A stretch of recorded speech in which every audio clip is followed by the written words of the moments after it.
Thanks so much for tuning in to Set Apart.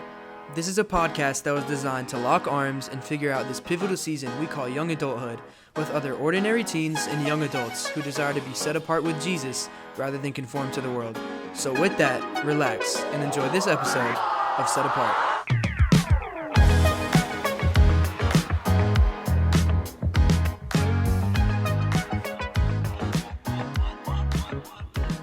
Yo, what is up, guys? Thanks so much for tuning in to this episode.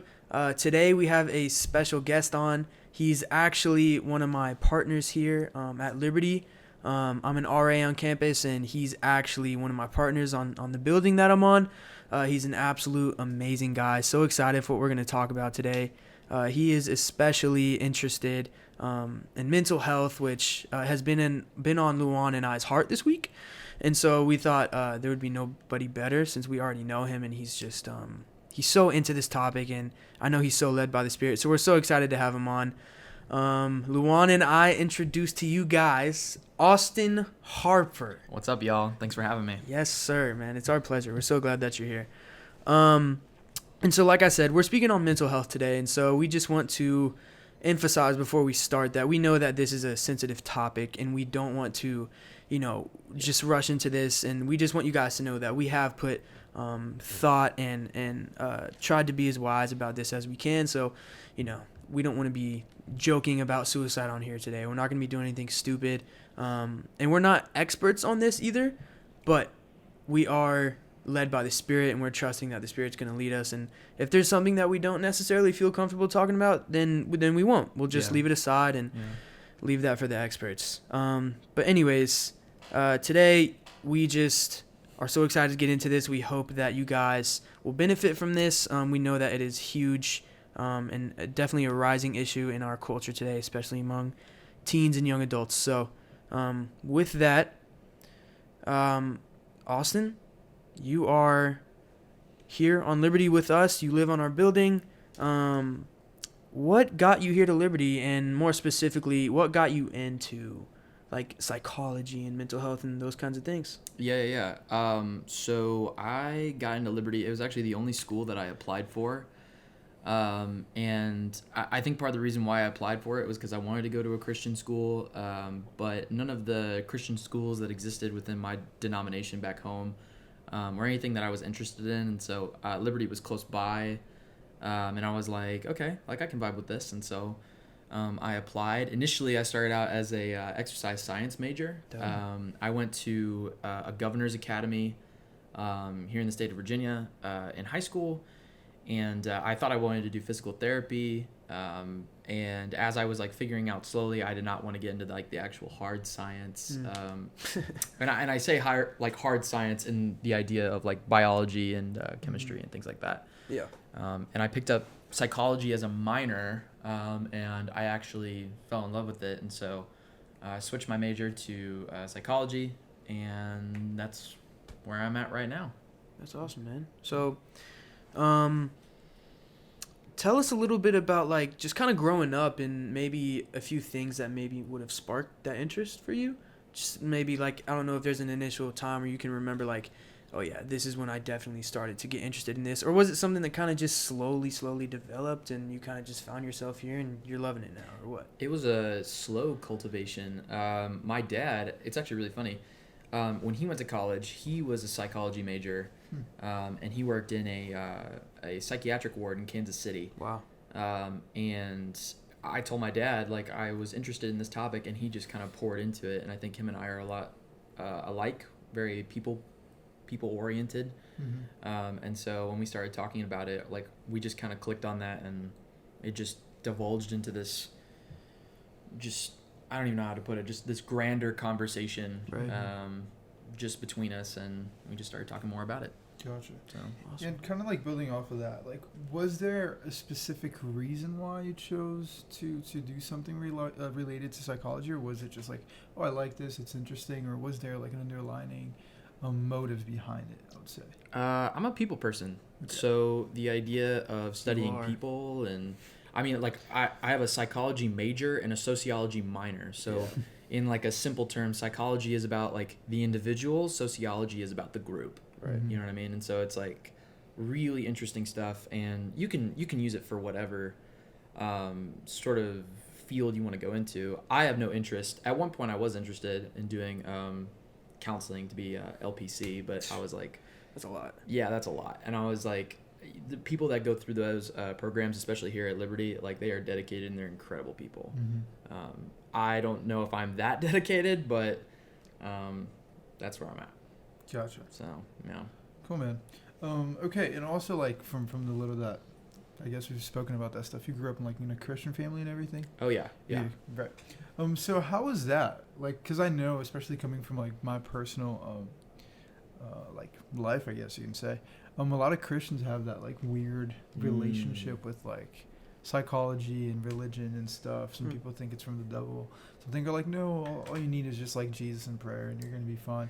So like, how was that for you? Because like you said, your dad kind of studied psychology as well. Yeah. In college. So like, how was your I would say relationship with psychology and mental health and all those things growing up? Really good. Actually, our church has a counseling center connected to it. Not just connected to it, but it's actually in the building. So it's a fairly large church in Richmond, Virginia. And there is like a section of the building that's designated off for this counseling center. Wow. And it provides, it is a Christian-oriented counseling center. And I actually am employed there on a case-by-case basis. So like whenever they need help. I work there for the summer, and I know pretty much almost everyone there because they're people that I grew up in the church with. Yeah. And so that our church has a really, really good, I think, healthy view of counseling and things like that. And our head pastor is definitely like, go to counseling. If you aren't maybe necessarily looking for something within the cognitive behavioral therapy or like psychotherapy or anything like that, he also specifically provides like pastoral counseling and things like that, and marriage counseling and for young couples, and I know a lot of pastors do that as well. Let's go, man. So. Sick, bro. Yeah, so kind of like shifting from the church and maybe some like misconceptions and just common, just like mistakes that we think about mental health in general. Focusing more on our generation, kind of like teens and young adults, college students, high school students, just around that age. What do you think, like, mental health has become a very, like, cliche topic nowadays. It's almost like being hungry. It's like, oh, I just have anxiety. For sure. And, like, that, that's a problem, this needs to be addressed. And, like, we can't just take these things lightly. Yeah. And so kind of with that just, like, nonchalant view of mental health, like, what do you think are maybe one in general, kind of like a misconception that people in our age group kind of have about like mental health? Just like mental health, like in general, like in the sort of overall category, like it can be like very broad. Yeah, I would say I think a lot of people when we talk about mental health, I think I would agree with your point on that. That sometimes it's viewed as kind of like candy almost. Yeah, it's just like another thing. Yeah, it's just another thing, and it's like, no, this is serious. This is like, this isn't something that we should be playing around with. Right. This is something that we need to just take with absolute seriousness. I hear the buzzwords a lot, like I have depression or I have anxiety, and that may be very real for some people. I know a few people personally who have been diagnosed with bipolar, and we talked a lot about like what does that look like and how do you handle it and how do you deal with it, and I think the reason why people may throw it out there is different. It just all kind of depends on who the person is, and I want to use this very carefully when I say this. When people throw out those very popular words, anxiety, depression, we need to, obviously, us as believers, but also us as neighbors and friends and parents and things like that, we need to kind of dive deeper into that. When you say, when somebody says, I'm struggling with depression, and you can have that kind of conversation, go deeper for just a moment and ask, what does that mean for you? Why do you think, or maybe not just necessarily why do you think, but why are you dealing with this right now? And is this something that you've been dealing with for a long time, or did this just like come up the other day and you've finally acknowledged it? Right. And that being said, those kind of questions I think reveal the genuineness of a person, because it takes a lot to admit, especially for men. It takes a lot to admit that you're in a dark place. Yeah, we'll get to that in a bit. Yeah. And it needs to be handled with care. Oh yeah. And it needs to be handled with, discernment. For sure. And like another thing is that, I mean, being like having like dwelling in anxiety and dwelling in your worry like is actually a sin. Yeah. Like, God like clearly states in the Bible that like you're to cast your cares onto Him. Yeah.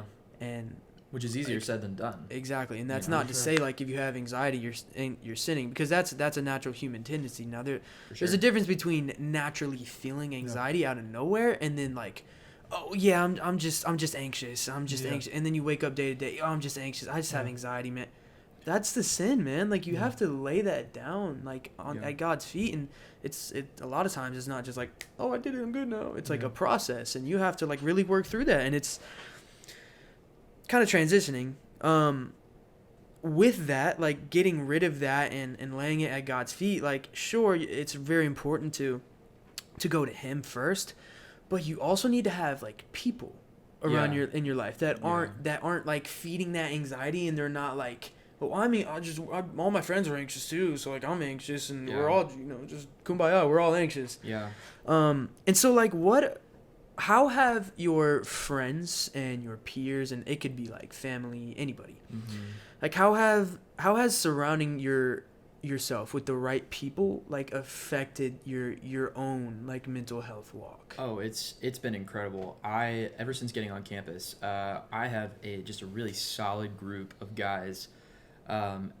What we did on part of our leadership team last year was we just it was a really good exercise where we talked about our personal testimony without introducing Jesus into the story. And we just kind of talked a little bit about why are we the way that we are. Right. And we obviously we came in with the assumption that we all know Jesus and that we have a personal relationship because we were on hall leadership together.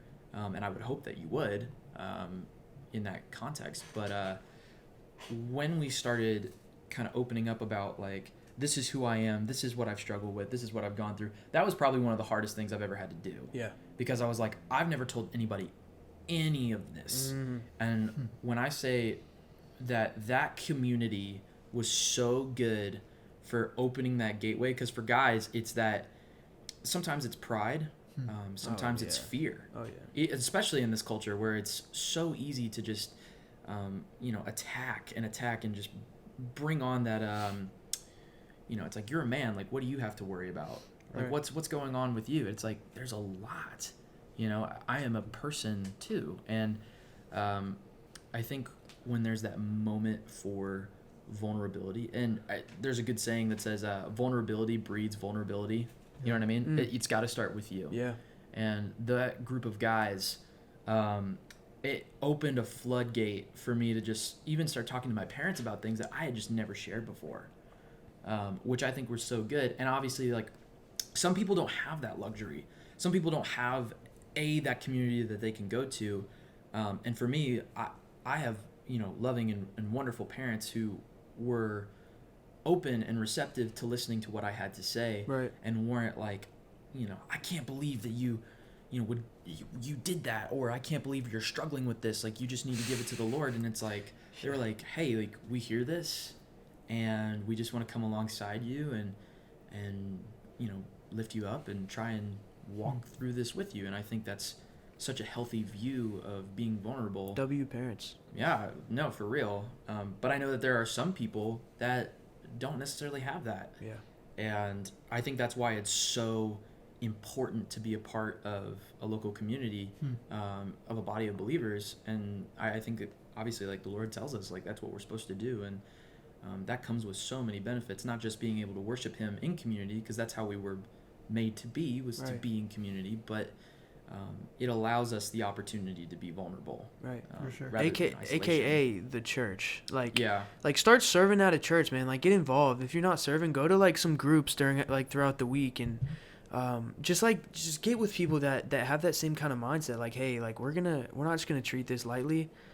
These are real problems, and God tells us how to clearly handle this, and so that's what we're gonna do. We're not just gonna like brush it over. You know what I mean? The church has been, I say the church in general, but like many churches are just so bad at that, because the first thing that they do right out the gate, like when we talk about, well, you just need to give it over to Jesus, Right? and it's like there's truth in that. Yes. However, sometimes when we pray or like when we ask like the Lord for solutions, sometimes the solution is very much a physical, present worldly solution. Mm-hmm. And I say worldly in the idea of how you and I are sitting right across from each other right now. Yeah.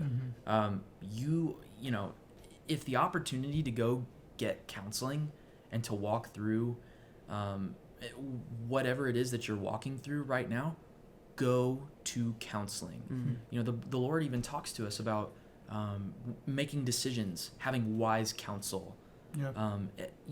There's value in that. And obviously like certain people have certain perspectives of who you are. Like you have this mental image of who you are in your brain, and other people have different mental images of who you are. And so being able to kind of sit with a counselor for a long time, obviously with limited information, but over a long time, because counseling isn't just a 5-minute thing. It's a very slow process, and it's good. That's why when I hear things like don't rush through reading your Bible because you're missing so much, I think that there's wisdom in patience.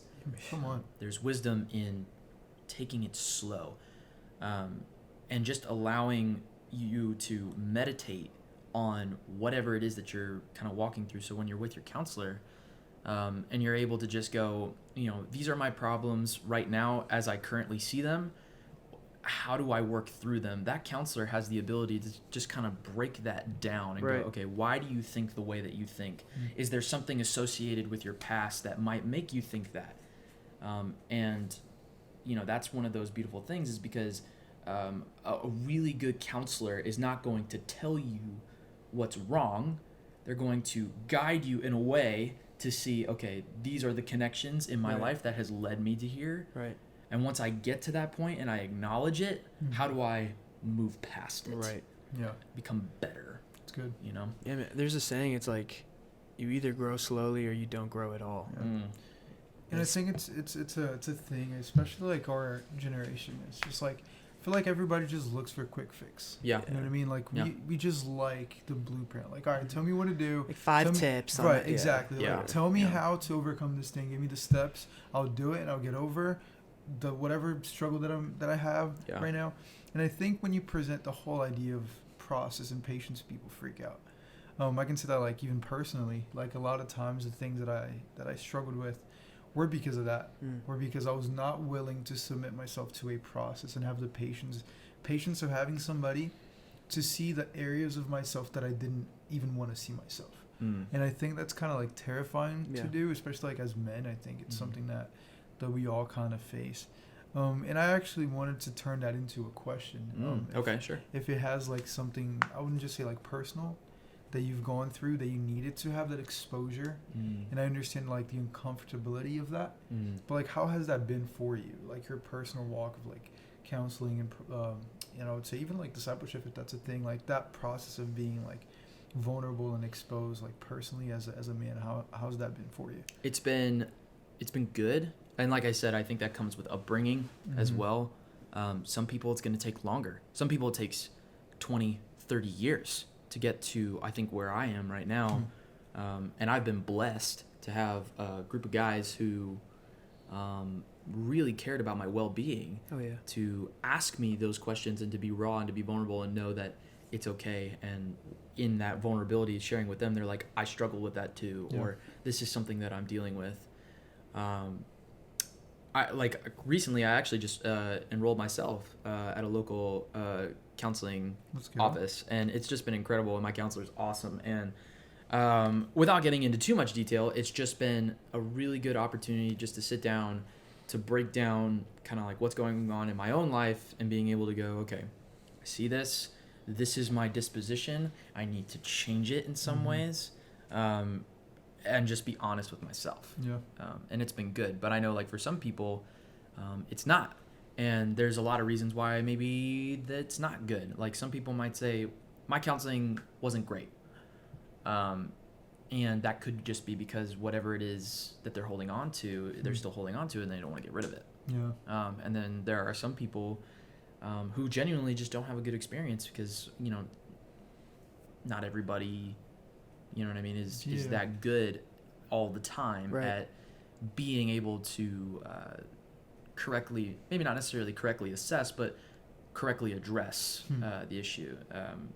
Sometimes personalities conflict.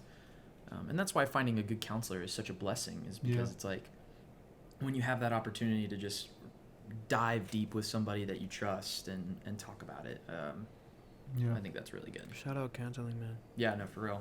Yeah. And I think that's really like where healing is found, man, oftentimes. Like sometimes obviously like I don't want to be too broad. I'll have to be broad because like there are different situations, there are different levels of struggle and stuff. But even when it's some like we're talking about like anxiety and whatever it is, I feel like when we have that space to just talk things over, like James says, like confess your sins. Yeah. But I also think that applies to even just counseling. Yeah. Like when we're able to go to somebody and open up about struggles and open up about things that we're thinking about, things that we're going through. Yeah. There's healing that comes from it, but that's only really obtainable if we're open and transparent and vulnerable. So that's good stuff, man. I think when we talk about counseling, I think oftentimes the opposite effect, so people who are really into counseling and see its benefits and see its value, on the opposite end of the spectrum where you have people who would say counseling is of the devil. It's, you're not trusting in Jesus, you're not truly living. I think that's a dangerous mentality. Come on. Yeah. I think that's terrible. I mean, like, there are groups, there's a verse in the Bible where it talks about how you can drink poison and not be poisoned, and be bit by snakes and not be bit. And there are like religious groups that literally believe that, and they will like drink poison, and like they lose members of their congregation all the time.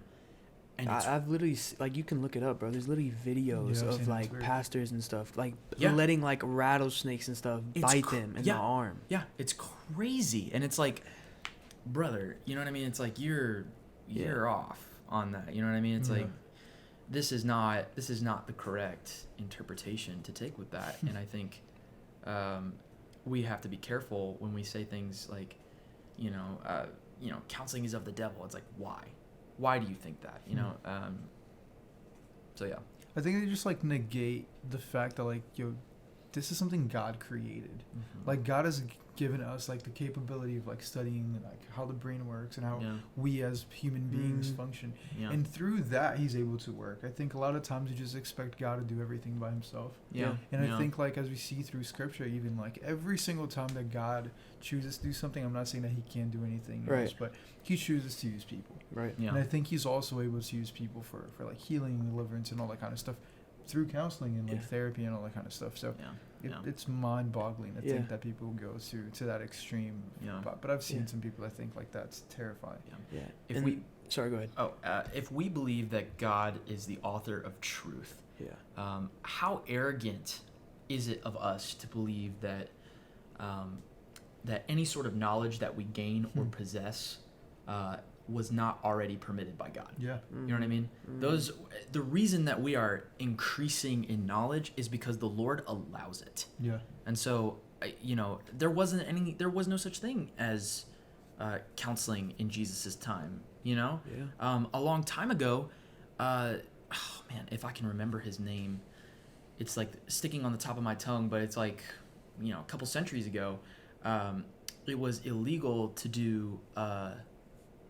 Or the church deemed it illegal to do any sort of dissection at all. And there was if I can remember his name, it's like on the tip of my tongue, but essentially like autopsies? Or? Yeah, like an autopsy. And so, back then it's like the church was like, no, you're not allowed to do that. And think, this one man goes and he like is learning and maps out the entire body, because of it, and out of a pursuit of knowledge and to help us understand. And we don't question hard medical science now, but it took that one guy to start doing that autopsy centuries and centuries ago, to do that so that we could have a better understanding of how to cure and heal the body. And I also just want to say that in the Bible it talks about how let me put it this way. Let me just backtrack. I think that there is this misassociation sometimes between mental health and demon possession. This idea that, I am possessed by the spirit of anxiety. It's like, no, like that's not. Jesus says that you have the ability as believers to cast out demons. That's one. Given authority. And to cure illness. That's another. Requiring, there's text commentaries talking about it where it's like, those are two separate processes. Right. Yeah. And I'm not going to say that it's not necessarily. I mean, like, there are, schizophrenia, things like that. Like, I'm not going to say maybe necessarily that it's not. I think that there is, obviously there's some medical evidence to show within the body, the process of the brain. But I think the reality is that anxiety is a part of a broken world. Yeah. The evolutionist might say that anxiety is part of a fight or flight response. And obviously, like, we don't agree with evolutionists. But there is some merit to say that anxiety does trigger some sort of, like, response in us that would say, how are we going to handle the present situation? Are we going to tackle it head on, or are we going to run from it? Right. And 9 times out of 10, when we run from it, it's not a good thing. Right. And like just kind of like on this topic of like people just like oh God will save me or whatever, and they don't rely on what God has given us, and God has given us the ability to create so that we can so that we can be healed. It brought to mind this story, and it's I believe it's pretty popular, but the story of the man who was shipwrecked. He got shipwrecked. Everybody died except him. He's out at the sea by himself. Yeah. No raft, he's just in the water. Yeah. And a boat comes by. It's like, hey, get in the boat. Like, and he said, no, I'm not going to get in. They're like, why? He said, because God's going to save me. So they leave. A little bit later, a helicopter comes by, like Coast Guard. Yeah. Right? Yeah. Get in, like, climb the ladder. They drop the ladder down. He's like, no. Just why? Because God's going to save me. So they leave. Another storm comes through, kills him. Yeah. He gets to heaven. And God's like, what are you doing here? Yeah. He's like, well, I thought you were going to save me. He's like, I sent you a boat and a helicopter, you idiot. Yeah. You know what I mean? Yeah. No, yeah. And so it's like, we often, like, just... It's almost like disrespectful because like when we think of things that way, it obviously shows that like we have not been paying attention to what God has been saying. Yeah. You know what I mean? Like we haven't been really listening to him if that's the way that, or we've been at least taught something that's completely different. Yeah. And it's just like crazy that we like medicines and stuff like, oh, well, my mom has cancer, but I believe like God's gonna save her. Yeah. Sure, but she better get chemo. Yeah. You know what I mean? Yeah. Like. Yeah. That's a medical advance. Right. That's something that the Lord's provided us. Exactly. Yeah, it's and I think the root of all that, like you mentioned before, Austin, it's just pride. Yeah. I feel like when things are not going according to what we thought they should look like. Yeah. When things are not going as we thought, like we had planned and stuff, then we're against it. Yeah. And I think like especially this topic that we're addressing today, especially in the terms of like mental health, like since it's not what I expected it to be, since it's not what I want it to be like, I don't agree with it. I don't accept it. And I think that's like one of the main reasons why so many people struggle. Why so many people go through things that they're not supposed to, if they would just realize that like maybe it shouldn't be the way that I wanted it to be. Yeah. Maybe I'm not as great or as highly as I thought I was. So it's kind of severe. It's one of those things where it's like, the Lord, I think oftentimes we're expecting God to crack open the heavens and be like, here I am in all my glory and display. I mean, and I would have to ask the question, the people of Israel saw a pillar of fire. Yeah. the sea split apart, and they still rebelled against him. Yeah. And so my point would more be, you're expecting God to provide this answer by what exactly? Do you want Right. another pillar of fire? And why is that going to lead you towards, a better solution? Yeah. If the people of Israel couldn't do it, what makes you think that you're any different? Mm-hmm. You know what I mean? And it's part of that arrogance, and it's Yeah. part of that pride. Yeah. And and I totally agree with what you said, Luan, where it's like, if it didn't happen the way that I thought it should happen, then I'm waiting on the Lord. I'm waiting on the Lord to do what? To do exactly what you said. Right. You know what I mean? It's like sometimes like our God is not irrational. Right. He is a practical, and even though we don't understand all his ways, that doesn't mean that he doesn't do things in ways that we can. And sometimes it's like you said, sometimes it's a boat, sometimes it's a helicopter. You know what I mean? And you're like, really? And it's like right there. I remember that story that I shared with you the other day at RHLM, the one about the, how the Lord answered my prayer. Yeah.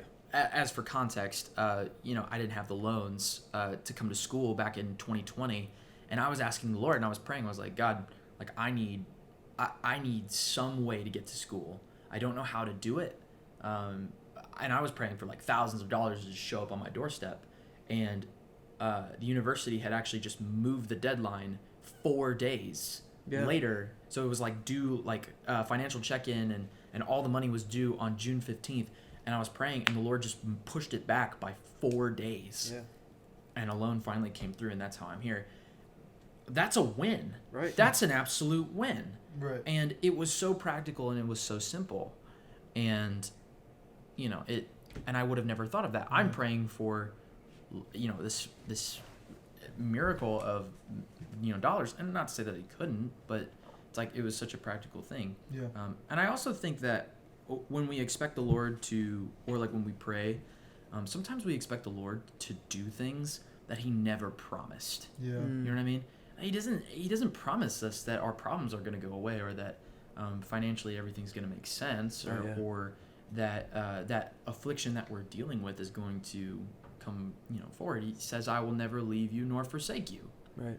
All right, good enough for me. You know what I mean? It's, yeah. we sing the song like there's another in the fire. It's like, that doesn't mean that you're out of the fire. Right. You're in it. You're in it. And he's in it with you. Right. And that's, that's part And of the it. fact that he's there with you should be enough to keep you going and be like, okay, this, like I can do this. And you know what I mean? Yeah. And so one thing that, like, for instance, that can help us a lot with keep on, just like to keep on walking in this walk of mental health. And so you just kind of talked about how that loan got you here to Liberty. Yeah. So here being at Liberty within your studies and all that, and you can kind of take this whichever way you want. So, but within either your studies at Liberty, within your major of psychology, or within your walk with Christ here, which kind of are synonymous, Yeah. you know, like they go together for sure. Yeah. How has like both of those affected your own like personal walk, like here? Like for instance, if you weren't in psychology, how different would that look? And if you weren't taking your faith as serious, how would your mental health look? Vastly different. Yeah. Psychology, like walking in through the psychology department, it has shown me the nuance of how God operates and how little I understand the world works. Wow. And That's how it is. A lot of times we just get into things just to find out how much less we know. Oh yeah. It is so vastly complex, and that's part of the beauty of it, is that you're constantly learning more. And being here at this like university where like we are promoting obviously like a deeper faith, and to go deeper. Like I didn't take my faith seriously until I got here. I started reading my Bible front to back for the first time my sophomore year. I just got to the New Testament a few months ago. Like slow cultivation, and it was really cool. And so that being said, what I was saying was that cultivation and being in this environment and learning so much about how little I know and how much Yeah. God has intricately, organized the world, is just fascinating. And I would imagine that, being here and being in the programs that I've been in, if I wasn't a part of that, Yeah. I would, just to be honest, I might be a little more arrogant than where I am now. A little more prideful to think that, it's like, I know how the world works. I know. And it's like, no. Yeah. Like, no. Not at all. Yeah. And that's actually helped me in a lot of relationships, with friends and family, just to be like, just be honest and vulnerable and be like, I have no idea. Let's find out together. You know what I mean? So. Yeah. And I love that last bit that you said, like, I have no idea. Let's find out together. I think it's like something that I can share that same story with you. It's like coming here and especially studying all the things, and as I'm like a pastoral leadership major, studying the Bible every day, like everything that I thought I knew, everything that I thought like, yeah, I think I'm pretty like well versed on that. I think I know enough about this. Like the moment that you go into a place of like, dude, I have no idea. Like there's so much growth there. Yeah. Like it's so beautiful to get to a place that you're like, dude, I don't know. Right. Like, do you want to tell me? Yeah. Like I don't know. Like I would love to discover it with you. Yeah. Because I think even again, addressing what we're addressing, like coming to that place of humility and getting to that place of like being open to learning and being open to like being exposed, because like we don't like to be seen as like weak and stuff, so like there's so much growth that comes from that. And like I love that you say that, because like that's more powerful than it sounds. And yeah Jordan Peterson made a comment a long time ago in a segment that he was doing, and his point, the idea, and I think it's so good because we're talking about this as we're learning and growing. If I understand it correctly, I believe his point was something along the lines of it's okay to ask stupid questions, and you should. Air quote, stupid questions. Right. Because, everyone's thinking it. You might as well just ask it. And if you ask it and you find the answer, then you're quote unquote less stupid. And I'm like, yeah, I agree with that completely. It's like, let's have some humility. Let's just ask the questions that are important. Like, and relating it back to mental health, it's like, I think a lot of people are probably like their first initial thought is, no, I don't necessarily need to get counseling, right? Because it's like, do I really have a problem? Like in this idea that their problem isn't valid enough to even just go and talk about it. You're not going to find out unless you go and do it. Right. Maybe it's you in your head, or maybe it really is just a deeper thing. You're not going to know unless you go in and talk to somebody, have some humility, talk to somebody. Yeah. It's okay. We're in this together, Yeah. And so, I mean, the importance of opening up, especially within our age group, kind of preparing for this podcast this week, I was researching just a little bit, and I actually found that via UCLA Health, which is very prestigious, for sure, in their mental health area within the college. On their website, they actually published that suicide has become the second leading cause of death among 15 to 20-year-olds as of February this year. Oh my gosh. It's crazy. And so with that, 70 to 80% of those suicides among 15 to 24-year-olds being guys. Yeah. Whoa. Yeah. And so here's the thing. This is not... Okay. It's very common for guys to hide our mental health issues. Yeah. Especially at a small phase, because we're like, oh, we'll get over it. It's fine. Why? Right. Is because it's this idea that, that you can handle it on your own. Right. You're capable and you're powerful enough to conquer it. And there was a commentary from another podcast I was listening to where it was talking about how the way that we deal with mental health is we treat men's mental health the same as women's mental health, and that's not the same. Exactly. It is so different. It's so different. And it's actually, it's funny you said that, because in my mind I was like, dang, I would really love to have like a female on this week, and just like have both, like you and a female, kind of speak on it from both sides. But I kind of brought up that thing just about like, you know, how many suicides are happening within that our age group and how many of those are guys, not because guys are asking for sympathy for girls from this. Right. That's not what this is. Yeah. The reason I wanted to bring that up was to specifically speak to the guys and to the men and drive into our heads as much as I can. Get over yourself. Speak up. Like shout out Liberty Counseling. They have a counseling center here. You know, there's whatever. Students have mixed reviews about it. I went to it, and it was I believe it was like an 8-week process. I went just about some issues that I was handling on my own, and before I even went to counseling, I had to go to a couple of my close friends. I had to go to I guess you just call my boss here, and just talk about these things and be like, hey, like I think I need help. And saying that was like, man, I'm like shaky. I'm like sweat. I feel like a little girl. And after I did that and I went to counseling, like, bro, that's the manliest I've ever felt. Like after like the process and all those things like had been done, I'm like, dude, I feel so much more capable of walking in my manhood now that I'm not holding on to this stupid pride. Because like one of the manliest things you can do is let go of the little boy in you that's like, they're not gonna like me, they're gonna think I'm weird, I don't want to be, you know what I mean?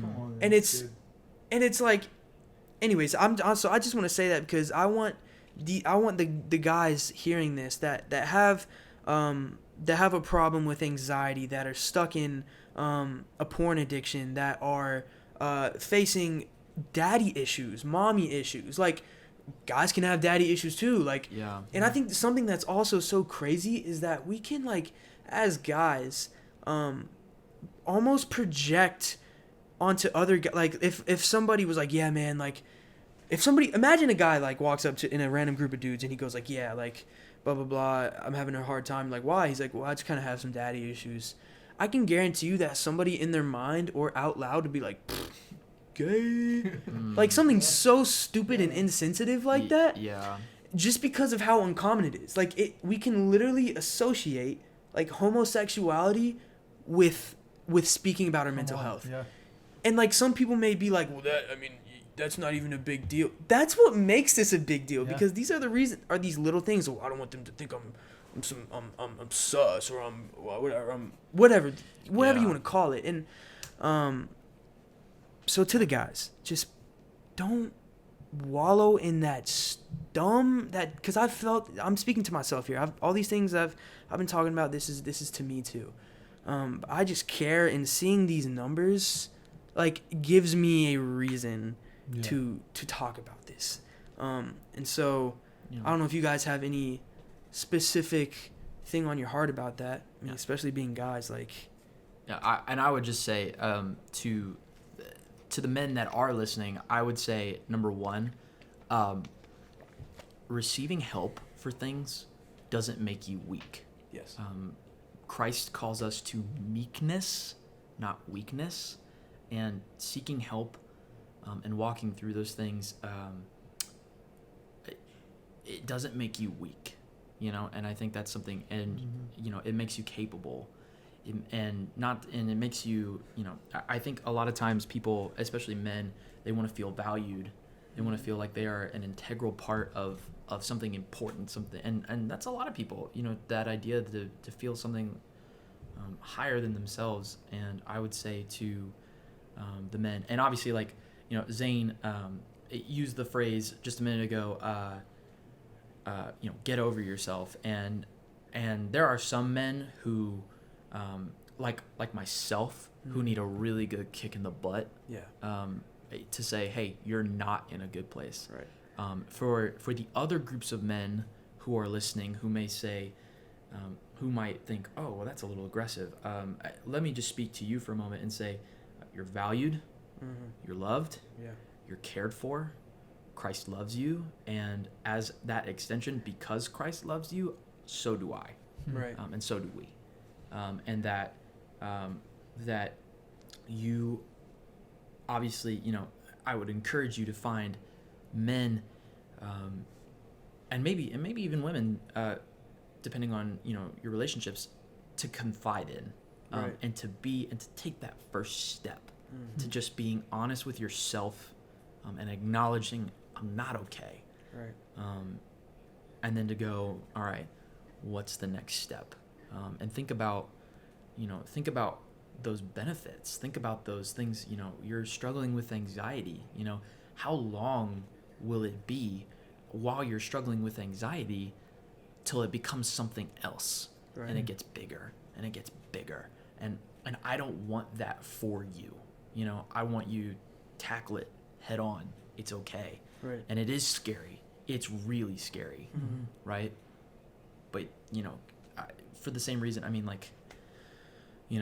Christ, the reason why God gives us the opportunity to deal with these things, Right. and why doesn't he just heal us of our problems? It's because he's making us braver. Yeah. Bravery, is always better than just Yeah. the solution.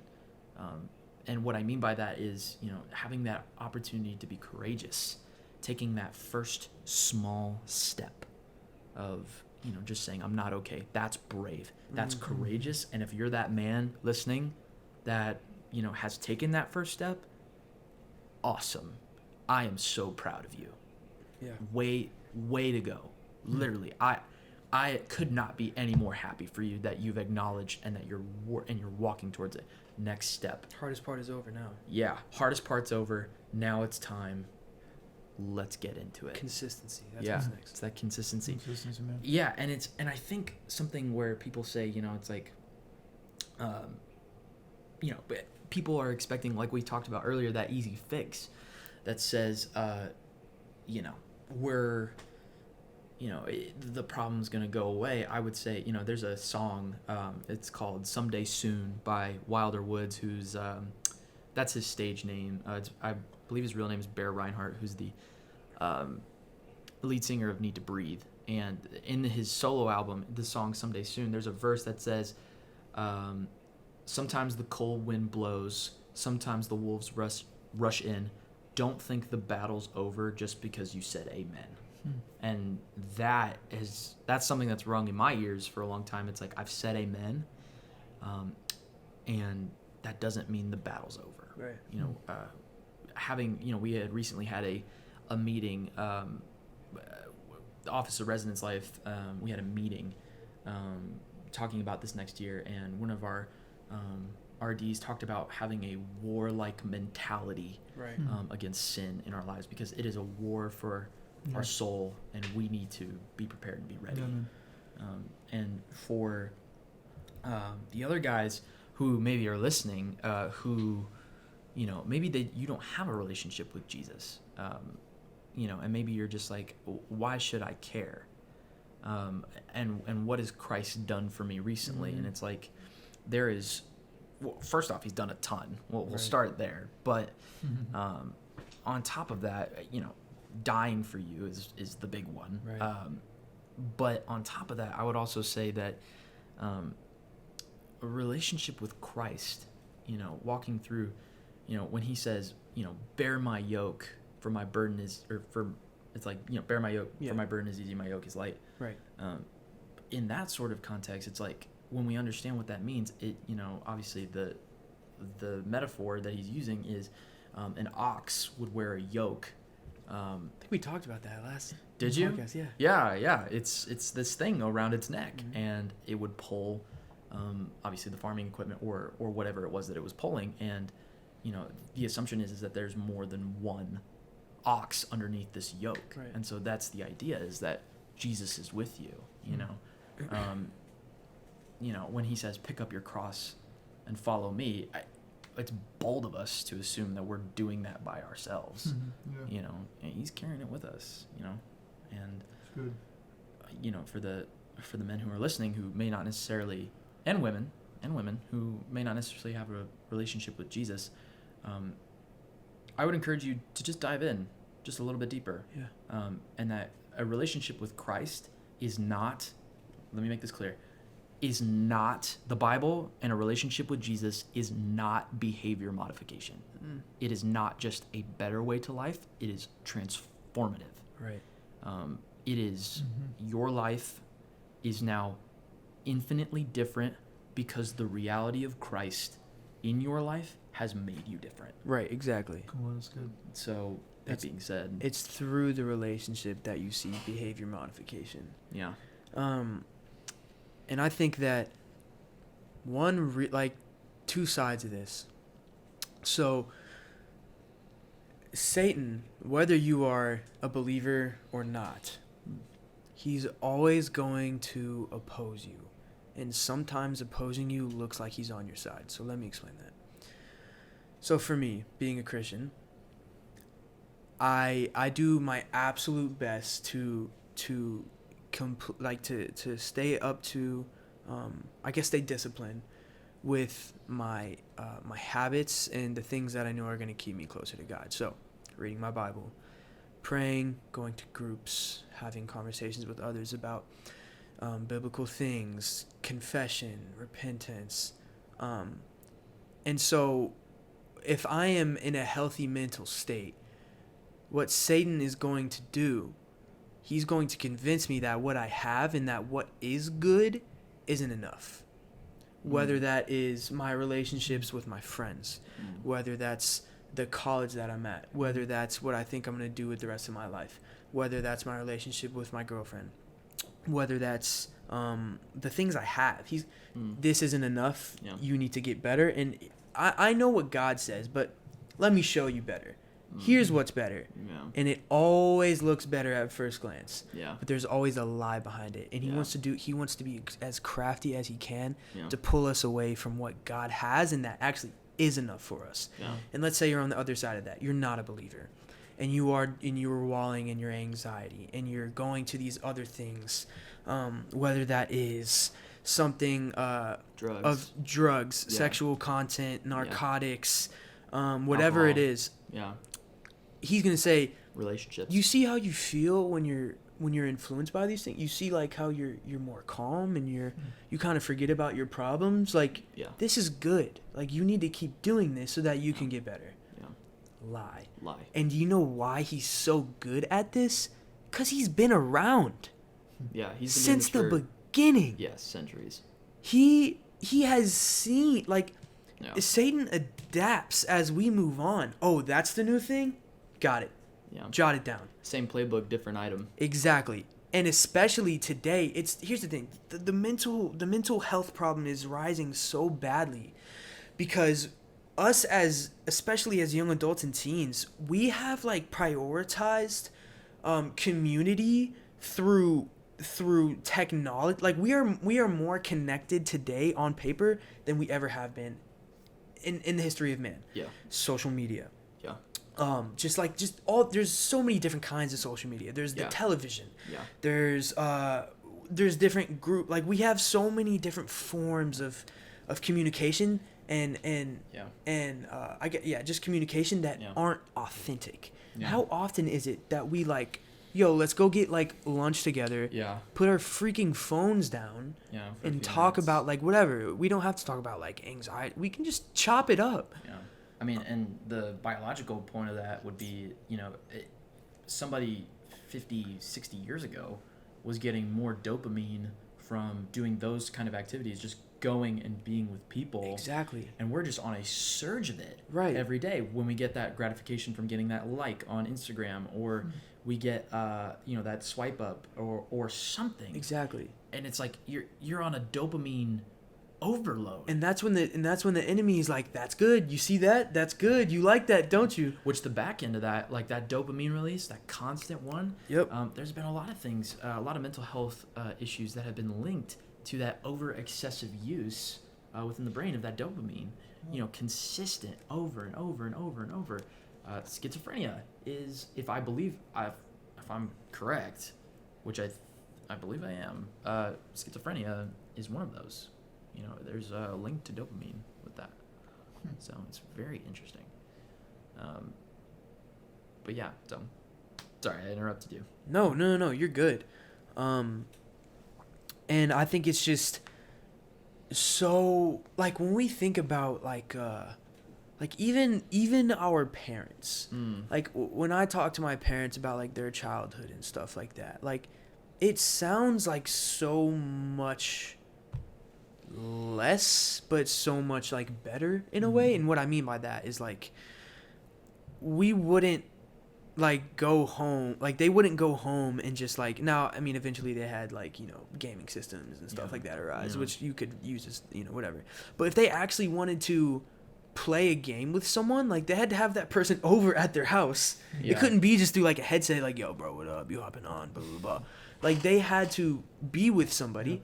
They often would play out, like, side a lot more. They would often be a lot more involved. Like, the authentic, genuine relationships that it seems like used to be so common are more just like people just know, like, 1,000 people nowadays, and they have no deep they're all shallow. Everything is so shallow.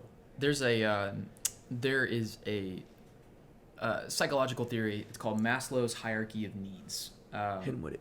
I've pulled it up on my screen here, just kind of talking about it.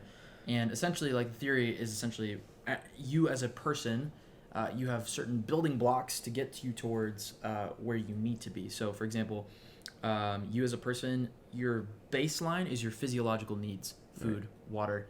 Once you've obtained that, then you've got safety and security. Do you feel safe? Do you feel like you're in an okay spot? And then it keeps going up, and then the next one is love and belonging, and then the next one is self-esteem, and then self-actualization. And very little people reach self-actualization, and a lot of that comes with, upbringing.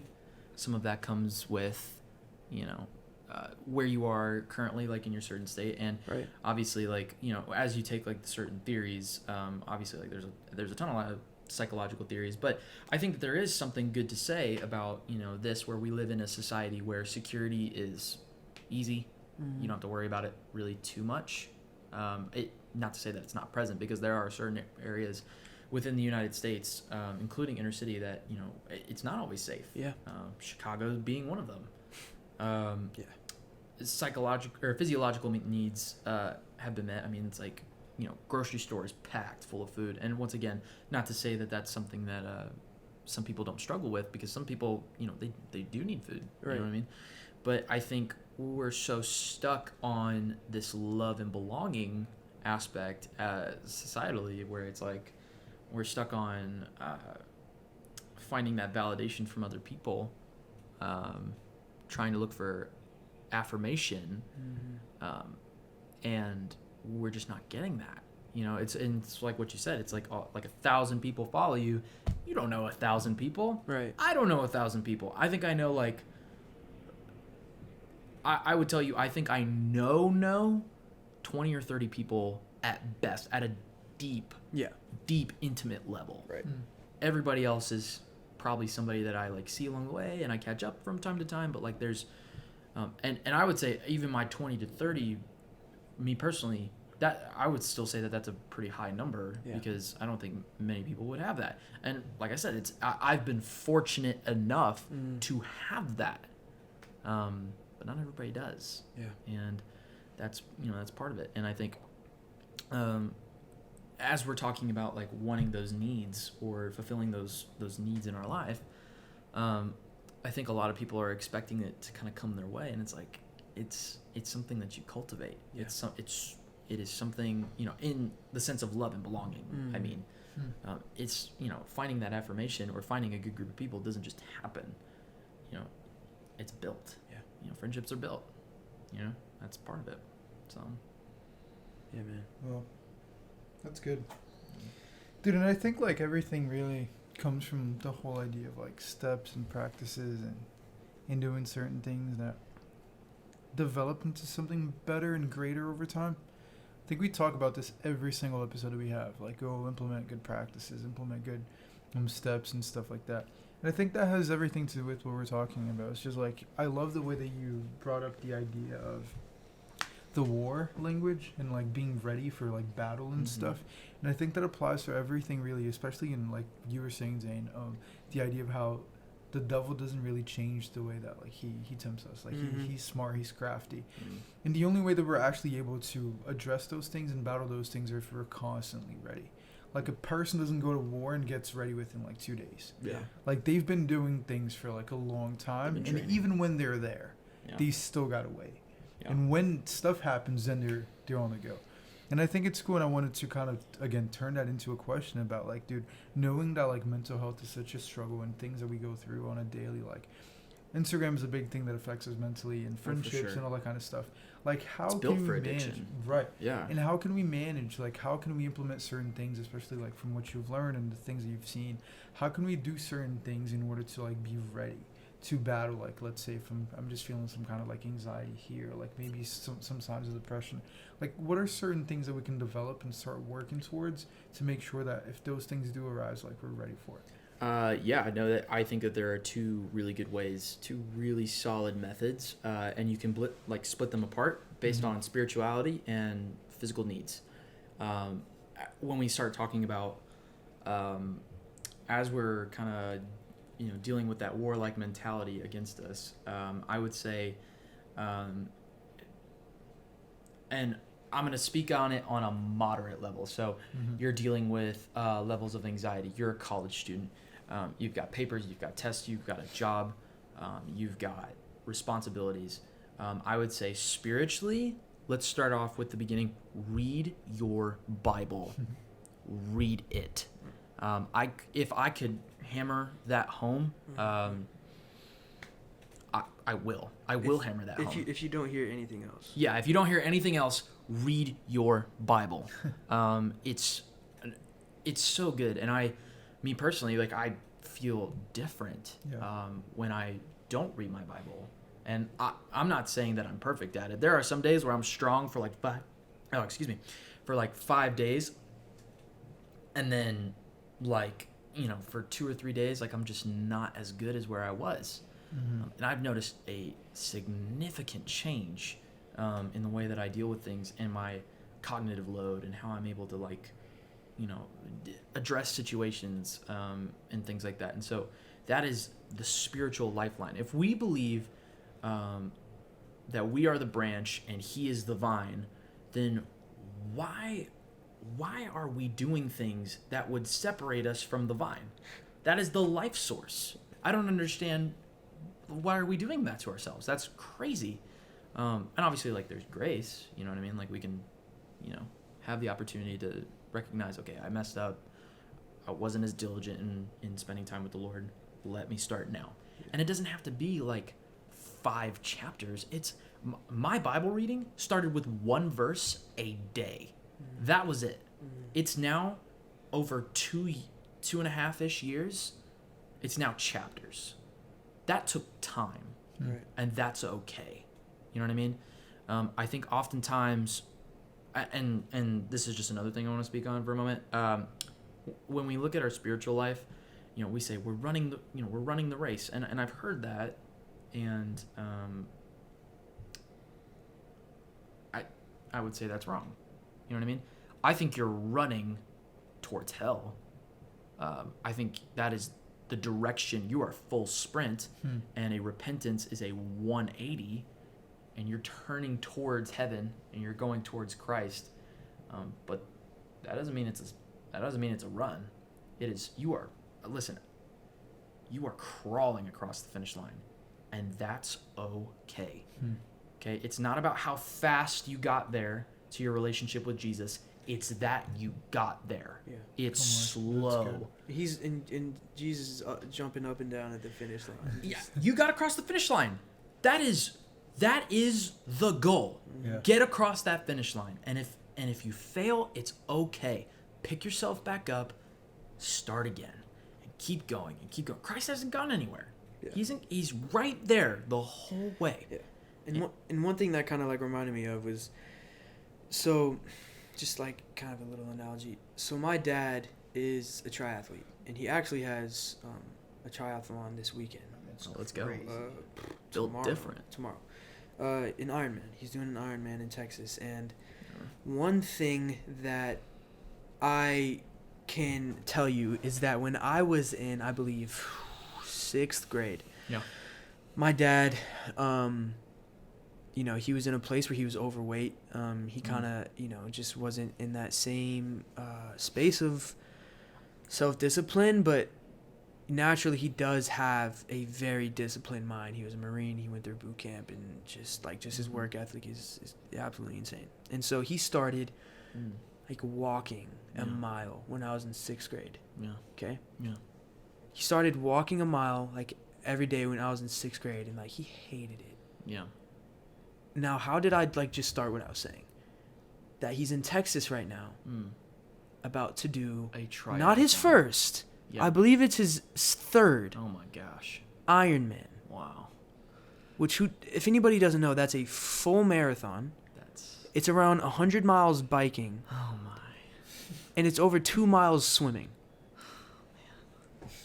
That makes me hurt. And how did he get there? By walking 1 mile. Walking one every day. Do you realize if I told my dad hey, do you want to work out today? He'll be like, yeah, what are we gonna do? I'm like, let's go walk a mile. He'll be like, what? What? Why are we walking a mile? I'm trying to. And that's just over time. That's how his mindset has changed. He's walking. I do that. I do that in my sleep. Yeah. You know what I mean? Yeah. And so, anyways, just that slow cultivation. I started really, really reading my Bible a little over a year ago. Yeah. Which, if you didn't know, the Bible is not a self-help book. Yeah. But it is a help book. Yeah. And it's going to pick you apart, and it's going to help you. Yeah. It's not a self-help. It's not, let me, here's some tips on how to live my best life. Now, you can learn how, but the process is not going to make you feel like it's a self-help book, because it's going to suck at times. And you're going to be like, God, I don't want to do this. I don't want to have to discipline myself. To live as Christ, to die as gain. Exactly. Yeah. Dying to yourself daily. And so just something that was kind of heavy on my heart when Austin was just talking is that I know that there is at least one person listening to this that's not a believer. And you're going to keep walking in your ways of, you're not going to choose to have an intimate relationship with Jesus, and you're not going to choose to read the Bible, and you're going to keep on dwelling in the same pattern that you have been. That's just growing slowly, and it's going to spiral you out of control. Yeah. And I beg you to please just give it a shot. Yeah. Because, like I said, those numbers that I was 15 to 24-year-olds, second leading cause of death now is suicide. Yeah. I don't have time to try and only make you feel better. Now, I'm going to encourage you, and I don't want to be insensitive to your issues. But if me kind of having to nudge you a little bit and be just a little bit, whatever word you want to use, sure, then that's what I'm going to do. Yeah. Because I would much rather you not like me. Yeah, and be alive. Yeah. To live another day. And I would much rather you not like me and still be alive, but just not dwell in that same pattern. Yeah. Right? Yeah. And so anyways, just kind of wrapping up a little bit here. Just a question for you, Austin. Yeah, sure. We've talked about so much of these things within mental health and all of that. So kind of wrapping up, what is how can we as believers, and speaking separately to non-believers, how can we specifically how can we honor God and honor ourselves with this walk in this period of life? So it's not necessarily we can I'm gonna go get my counseling degree right now. You know what I mean? Mm-hmm. With what we have, whether that's deleting social media, whether that's talking and I know you mentioned the Bible and stuff like that, but other than the Bible, which the Bible will pick you and it'll help you. If you read the Bible, you're gonna end up being fine. So like we said, over that, if you don't hear anything else, you're gonna end up being fine because you found a relationship with Jesus. Exactly. Yeah. And so I don't know if there's anything else specifically that you would tell the people on how to actually honor ourselves and God with this. Yeah. So I'll answer your question, but to finish answering Luan's question, because we did get a little sidetracked. Sorry, yeah. I said spirituality and physical needs. I would also say when we start talking about like mild forms of anxiety, or when we talk about mental health things, I would say obviously aside from the spiritual aspect, I would also say from the physiological sort of aspect, get outside. Yeah. Go get some exercise. Right now I think a lot of obesity in America is bad. Mm-hmm. It is really bad. And I mean, it's just so hard because it's like right now you live in a culture that says it's your truth. It's your body's beautiful and things like that, and you are made beautifully and wonderfully in the image of God. Mm-hmm. Go outside and get some exercise. Right. It's okay. That's not to call you out or to any of that, because I mean, like, I'm a little chunky myself, you know what I mean? But it's like, you know what I mean? It's like, yeah, like go to the right places and do the right things. Dude, eat healthy. Part of that, that weight of, depression, that feeling of sickness. I mean, like, there's a video of a guy who, ate McDonald's only. It was shown in like a health class that I was in back in middle school. He ate McDonald's for like, I think it was like a month straight every day. He like yacked. Like by the end of it, he was just he gained so much weight, and he wasn't doing well in those areas. And I would just say, get outside, do that, and also do the things you love. Yeah, man. What are you passionate about? Get into that. Dive into that. If you're a good drawer, draw, and don't worry what other people think. Mm-hmm. Draw, and keep going. Mm-hmm. And get better. Mm-hmm. Find a skill. Find a talent. Do something that you're good at. Men, if you wanna feel like your life has meaning and has purpose, you know what I mean? Do things that have meaning and purpose. You know what I mean? Right. Like, maybe that's volunteering somewhere. Yeah. Maybe that's you're good with your hands. Get into, I know some people like bash on construction. There's nothing wrong with construction at all. Mm-hmm. You're good with your hands. Do that to the best of your ability. You also get paid pretty good. You get paid. Yeah, that's what I'm saying. I'm like, listen, be an integral part. You're trying to find meaning and purpose and things like that. It's like, I mean, like one of the most meaningful and valuable things, that anybody can do is be a parent as well. Yeah. You know what I mean? It's like, now I'm not suggesting that you go and just be a parent, you know what I mean? Like, but I'm just saying, dive into something that matters. Sir. Take care of yourself. I think that's something that's so good that even I have to remind myself of, in this, young stage of life where I feel like junk food every other day. Yeah. You know what I mean? It's like, and that's okay. And to answer your question, can you reiterate it? Because I forgot it. I'm sorry. Yeah, no. It was basically what you were just saying. Like, other than specifically like diving into the Bible and the scriptures, like, what's something that we can all kind of just take in as a step, like tomorrow or today I'm implementing this and this is gonna help me, which you kind of just answered. Yeah, honestly. I mean, it's taking. I also think there's this like idea that like your room is a visual representation of your mind. Yeah. What your room looks like, and so it's like there is something to it where it's like make your bed every day. Yeah, man. It's diligence. Mm-hmm. It's like I said, that slow cultivation. You're not going to be perfect at it, but it's it's good. It's like what I said, like with reading my Bible. Clean your place, do stuff like that. Taking care of yourself and finding purpose, and you'll find small victories over the span of a day. Yeah. And you'll start going like, man, like, okay, like maybe there is something to this, and it's like, I think that's part of it, is just finding, like I said, what you're good at, but also being able to take care of yourself and setting like task-oriented goals. You know what I mean? Those things, vastly change your approach to how you do life. Being able to wake up in the morning and you made your bed. Right. That's your first victory. And then you get out of bed and, you take care of yourself. You take a shower, brush your teeth. You know what I mean? Do all that. That's your second victory of the day. Right. Which some people are like, that's a victory? Yeah. Mm-hmm. Yeah, that's a victory. Let me tell you. Cleaning your place. You know what I Mhm. mean? Like keeping it nice. Yeah. You know, that's another victory. And maybe you're cluttered. Maybe you're, maybe just a naturally, messy person or a cluttered person. That's okay.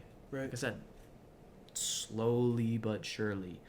And you'll start finding that, those victories are starting to add up, and it's like, okay, maybe there's some other things. And obviously in that, as you're, kind of building up those victories, and as you are getting connected to community, and as you are getting connected in relationship with Jesus, you'll find that when, you have those victories, throughout the day, Mm-hmm. when you have the people that you surround yourself with that are going to uplift you and are going to tell you the truth in love and, care about your well-being, Right. as well as diving in spiritually, you're going to find that major blow in your life, you're having a great day, and then that one thing hits that may and might have sent your mental health spiraling. You may be able to find yourself dealing with it a little bit differently. Yeah. Like you can handle it a little bit differently. That's not to say that, that everything's okay. Right.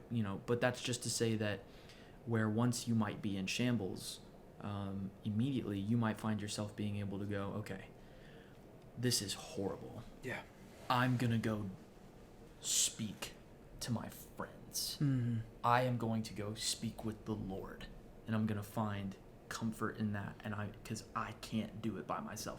And that's, I think, where a lot of that mental health comes into. If there's one word to take away with mental health and the issues surrounding it, it's isolation. Right. That's the word. You're isolated, you're alone, that's exactly where the devil wants you. Mm. It's not good. Yeah. And I would say kind of the last thing I want to say is short and sweet for the person that doesn't know what they want to do, and the person that doesn't know what step to take so that they can start getting better at this. I would say that I have had some amazing leadership opportunities. I have been around some amazing people, but the most useful and the most purposeful I've ever felt is when I help park cars at a church. Yeah. I see him every Sunday. The most Parking my car. most purposeful and joyful and meaningful I've ever felt is when I help park people's cars at a not even that big church. That's Gets it. packed though. And for the person that Gets packed. so I'm saying to serve others is the basis of that. And then to the person that has no hope, it's possible. Yeah. It is possible. Do not lose hope. Yeah.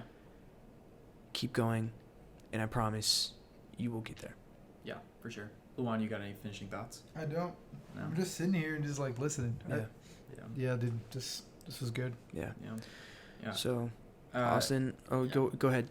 I was just gonna say, just final finishing thought, like you, is exactly that there is hope, that there is a future, and that through Christ, that there is a better tomorrow. Yeah.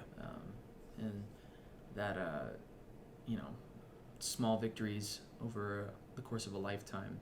You know what I mean? Mm-hmm. And I think, and the last final thing is, I think for people our age, college students, a lot of anxiety comes around with, I don't know what I want to do with my life. Right. Okay. You don't have to. Yeah. You don't have to. I'm 22 years old. I'm getting a degree in, my major is psychology. My minor is sociology. I plan on getting a master's in executive leadership starting next spring. I have no idea what I want to do with that. And I'm okay with that. Like, the Lord's going to provide regardless. My mom has been in ministry, with my dad, for like since 1995. Mm-hmm. She's back at school here getting a doctorate, and I was like, what do you want to do with that? She goes, I have no idea. And I'm like, you're 50 something, shouldn't you? Yeah. And she's like, well, I'm just going to see where the Lord leads. And I'm like, okay, cool. And when you realize that you can take your hands off the wheel and know that you're fine, Wow. it's okay. That's freeing. There's, it's like you you're in this age range of 18 to like 30. Right. That's the time to figure out, what are you good at? Mm-hmm. What's something that you can really do well at? And then when you're 30 or so, that time frame is like, okay, like maybe you're narrowing it in. And then by 40, 50, you've got it pretty much almost down in the bag, and if you're not, that's fine. Right. That's okay, because you've made it to 40 or 50 years old. You know what I mean? And it's like, comparatively to other points in history, that's a long time to live. Yeah. You know what I mean? You've got 70 something years. That's 70 winters, 70 summers, 70 springs, 70 falls. Yeah. What are you going to do with it? And are you going to be okay with knowing that you'll make it all the way through and that the Lord's got his hands on the wheel? Come on. Yeah. It's so good. And so, you, Austin, you actually have your own podcast that's in the making. Yes. Coming up in the future. Why don't you tell the people a little bit about that? Yeah. So right now, podcast is coming out. It's called Simply Devoted. So that's Simply DVTD. Currently creating the website and things like that. And the purpose of this podcast, this website, is to give people a resource, people our age who maybe are young in their belief in Jesus or new, and they don't quite know what it is that they believe. We recently had a campus community series talking about odd faith and talking about the doctrines of the faith, and that really kind of hit home for me. That so many people don't know what it is that we believe. And so the purpose of this podcast is to break down essentially what it is that we believe and why, and kind of going through church history and kind of working through doctrine, and separating the difference between doctrine and philosophy. Yeah. Because I think oftentimes we kind of put philosophy over doctrine, and it's like that's not right. And we're gonna break that down, and we're gonna talk about it. We're gonna get people on the podcast, pastors, and people, even students our age, who are within the divinity school, learning about this stuff. Seniors, juniors, even a few that I know that are in seminary right now, and just ask them questions. What does this mean, and how does this apply to you? And so the purpose of the podcast is so that anybody can look at it and go, okay, I don't know what the doctrine of salvation is. Right. And you look at our website and you'll be able to go, okay, here it is, doctrine of salvation. And you can look at it, and there's going to be a post on it, and it gives you basically the breakdown. And then there's the podcast where it dives deep, and it's like, okay, this is what this means, and this is how it applies to your life. That's awesome. So So that's the purpose. So dope, man. So glad that, you're using the talents that God has given you to do something like that. But man, Luan, Austin, it's been great. Yeah, thanks for having me. Yeah, and Austin, I just thank you so much for showing up and just like giving your time, man. I know. Yeah, anytime. You're a busy man, and but yeah, I hope that for whoever who is listening today to the podcast, I hope so deeply that we helped you, because going into this, to be honest, I was a little nervous because it is a very heavy and delicate topic. So yeah. We pray that this was beneficial to you guys. We pray that you can go and check out some other videos, because mental health is connected to basically everything we're gonna talk. And so I just thank you so much for tuning in. I hope that you guys have an amazing week. Please check us out on Instagram, Spotify, YouTube, Apple Podcasts. All the places. We'll be everywhere. Make sure to follow our Instagram at setapart.podcast, correct? Or is it the set apart? I don't even know my own Instagram handle. I think it's at the setapart.podcast. You'll know it when you see it. Pod. Yeah. Yep. You can just look up Set Apart with Zhane and Luan, and it'll come up. Yeah. Awesome. Anyways, thank you guys so much for tuning in. I pray that you guys have an awesome week, and we will see you next time on Set Apart.